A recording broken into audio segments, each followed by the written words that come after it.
सुप्रभात बच्चों। आज आपको एक अद्भुत कहानी सुनाई जाएगी जो आज पूरी नहीं हो पाएगी। समझ पा रहे हो? एक बार एक राजा था। उस राजा ने एक ऐसी विद्या जान रखी थी जिससे पशु पक्षियों की आवाज भी समझ सकता था वो। समझ पा रहे हो आप इस बात को? पशु पक्षी क्या बातचीत कर रहे हैं ये भी राजा समझता था। राजा के रानी थी, वो बड़ी भारी पतिव्रता थी। एक दिन उसने अपने पति के लिए 56 भोग तैयार किए अपने हाथों रानी ने, और राजा को परोसने लग गई। राजा जब भोजन कर रहे थे उस समय एक चावल का दाना थाली से अलग गिर गया। उस चावल के दाने को एक चींटी ले गई। आपको चींटी का पता होगा, अपने से कई गुना ज्यादा वजन ले जा सकती है। वो चींटी उस दाने को लिए जा रही थी, आगे उसका हस्बैंड मिल गया। चिंटा बोले ये दाना तो मुझे दे, तू एक दाना और लेके आ। चिंटी बोली कहीं राजा की नजर पड़ गई तो मुझे मार डालेगा। बोले ना तू जा।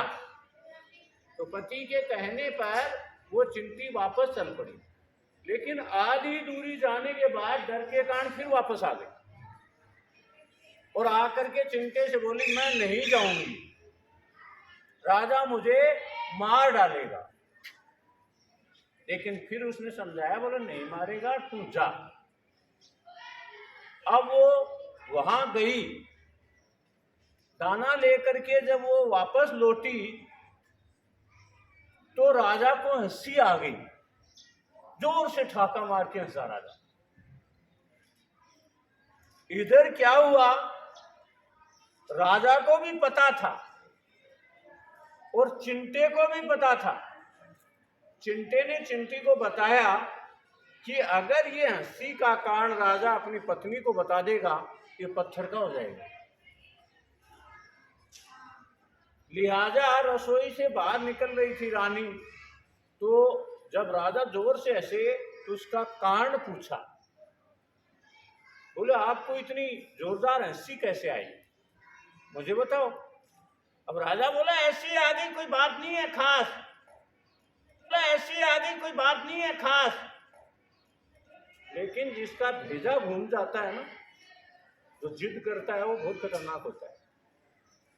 तो रानी बोली अगर तुम मुझसे सच्चा प्यार करते हो तो तुम्हें मुझे इस हंसी की वजह बतानी होगी।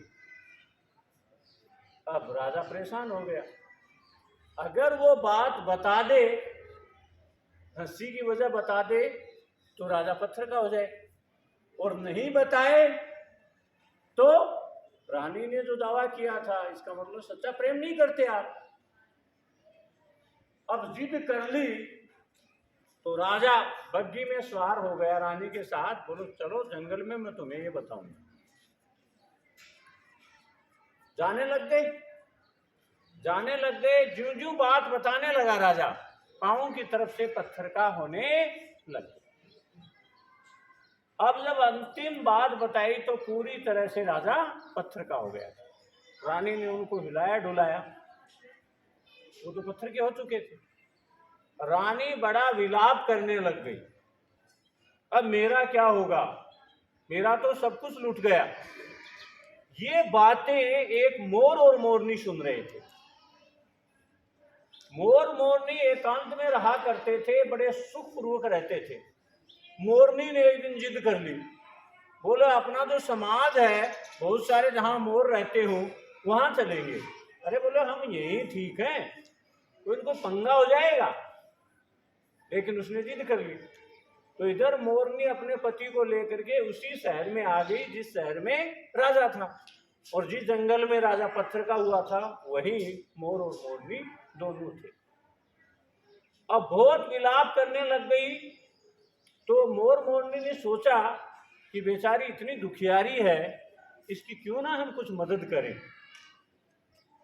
अब आगे जा करके आपको कहानी में ये बताया जाएगा कि भगवान श्री कृष्ण मोर का ही पंख क्यों धारण करते हैं। ये इसी कहानी से रिलेटेड है जो हम आगे बताएंगे आपको। Thank you, have a nice day.